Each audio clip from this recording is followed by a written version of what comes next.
The Restoring Murray Woodlands project is about protecting remnant bits of woodland on our agricultural landscapes and then adding to them a carbon project so that we're linking them to other remnant patches.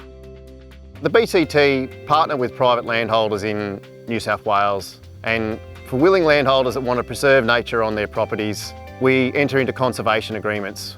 I used to walk around as a 4 or 5-year-old amongst all these trees. While I was walking through the forest, I had a sense of the numinous, a sense of the sacred, and I thought this is special. One of the best things I think about all the planting we've done is that it's increased the number of birds, and it's created corridors for squirrel gliders, which are endangered, and we knew were in the area but there weren't many. We now have pathways for them to move around and increase their numbers. We're working with landholders and Murray Local Land Services to put carbon plantings in that have high ecological value. So they mimic the local woodlands around here. That's white box, yellow box trees. We've got a beautiful shrub layer of wattles and blackthorn for the birds to hide in and for squirrel gliders to feed off. And on the ground layer, we're going to be putting lilies, chocolate lilies, everlasting daisies and bluebells for the insects to feed on. We're adding grasses for small birds to feed off as well. That's often an overlooked component of a restoration area. Carbon planting, where we're putting it, is going to add to existing plantings which are 30 years old and will increase the value of that area enormously just because the block of native vegetation will be larger. And the bigger the area of vegetation, the more diversity, the more species can live in it. We're interested in doing this in parts of New South Wales that have been overly cleared.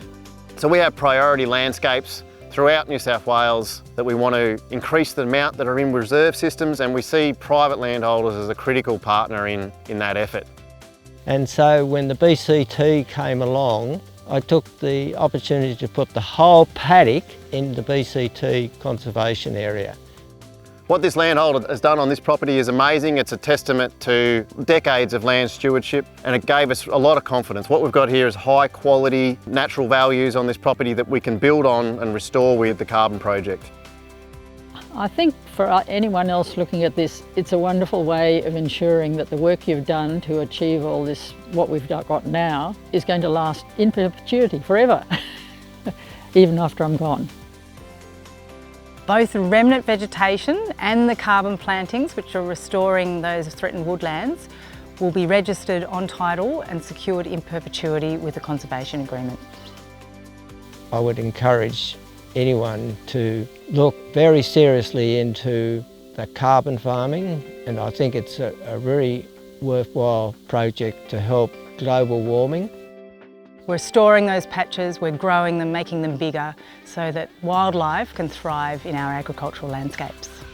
This opportunity to have this covenant and this whole project has really made me feel that I've put something in here that'll last forever, and it's wonderful, and really contributed to the ecological values around this district.